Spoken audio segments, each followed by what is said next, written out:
sometimes experiences cause you to keep adjusting and adjusting and adjusting and adjusting, because eventually everything that you want will get to you. The question is, how long is it going to take for you to chill out and just start expecting good things to come? Right. You see what we're getting at? Conversations about things that take a long time cause more things to take a long time. Okay. Conversations about the ease of thing cause more things to have the ease of. In other words, here you stand as a receiver from the universe, and the way you feel determines how it comes to you. So if you've got strong desire for well-being, and certainly deservability for well-being, and by well-being we mean physical well-being, we mean abundance, we mean clarity, we mean joy and love, and all of the things that a good life means to all of you. We mean all of that. So here you stand with all of those things wanted and all of those things flowing to you, and to one degree or another you are allowing it to happen the hard way or the easy way. Every word you speak, every conversation that you have with someone else, every emotion that you feel is your indicator of whether you're making it harder for yourself or easier for yourself. And we think that what happens to you is because you've been approaching your life through action, where it feels to you like if you're gonna get that table someplace, then you're gonna get hold of it and you're gonna move it, and it's gonna take a certain amount of strength to move it, and that's the way you think things are happening, through your focus and through your action. And we want you to understand that while that moves tables from place to place, that's not what makes this universe work. What makes this universe work are these rivers and streams of energy flowing. And when you get in the flow of these strong streams, then all kinds of things work to your benefit, and otherwise they do not.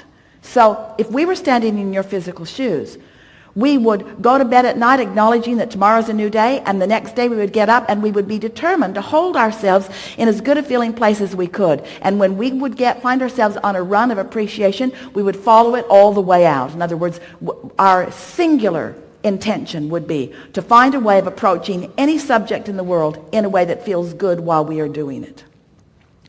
So at what point then, I've set my intention, I'm moving forward. It's in the vortex. It's in the vortex. Wait, let's say that different. I've set my intentions. It's in the vortex. It's moving forward because law of attraction says that it must. At what point do I get the signal, if there is a signal, to take the inspired action? At the point that you're not all wadded up in it. You see, that's the thing that we want you to understand. At the point that you stop trying so hard. Okay. Jerry used to ask us this question so many times because he was helping people financially. And first they'd lose the boat, and then they'd lose the car, and then they'd lose the other car, and then they'd lose the house, and they'd go all the way to the bottom, and then things would bounce back and turn around for them. He saw it over and over and over again, and he said, why do they have to go all the way to the bottom before things turn around? Why couldn't they just lose the boat and it would turn around? Why couldn't they just lose the boat in the first car and it would turn around? Why do they have to go all the way to the bottom before it turns around? And we said, because it isn't until it goes all the way down that most people give up the battle, that they just finally say, all right, I give up, I let go. It's a letting go. It's a letting go of the belief that you're making it happen through your actions, and it's an accepting that you are deserving of it. We think it's because of the comparison that you make with each other, and you're wanting to prove your own worthiness by discounting theirs. And every time you discount somebody else's worthiness, you diminish your own. You've got to be a well-wisher for them too, you see. When you're in this competitive spirit where you're trying to outdo somebody else, in your pushing against them, you're actually pushing against you. So there's this just sort of letting go of all of it. What it really is an acceptance. That's why Esther just wanted to put her arms around that baby and around everyone that she knows, to say, you are good. Good is coming to you. You deserve the good that is coming.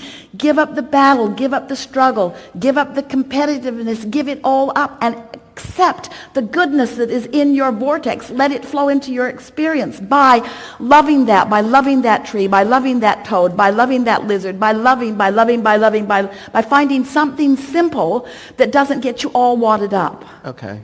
It's like rewiring yourself.